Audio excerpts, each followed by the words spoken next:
আমার অফিসার বলে 3টার দিকে ছাত্রলীগদেরকে গুলি করতে, বিকাল 3টার দিকে তারা কেমনে বলে ছাত্রলীগকে গুলি করতে। আমাদের কিছু সদস্য তাদের কথায় বিকালেও গুলি করে। আমরা আমাদের আইজিপির আন্ডারে থাকবো, আমাদের আইজিপি সলিড থাকবে। আমরা কোনো রাজনৈতিক দলের পাশে থাকবো না, স্বরাষ্ট্র মন্ত্রণালয়ের আন্ডারে থাকবো না।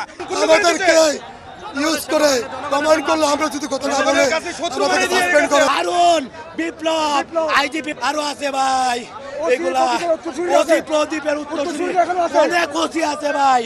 এইগুলো আমাদের যেসব থানাগুলোতে আগুন দেওয়া হয়েছে, এখানে যেসব আমাদের পুলিশ সদস্যরা নিহত হয়েছে তাদের লাশগুলো আমাদেরকে দেন, আমরা তাদের জানাজার মাধ্যমে রাষ্ট্রীয় মর্যাদার মাধ্যমে তাদেরকে আমরা দাফন কাফনের ব্যবস্থা করব।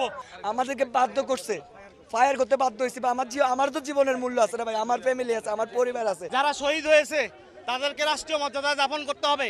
আমাদেরকে স্বাধীনভাবে আমাদের বিভাগ চালানোর সুযোগ দিতে হবে। এমন কিছু করতে হয়েছে আমাদের প্রিয় সহকর্মী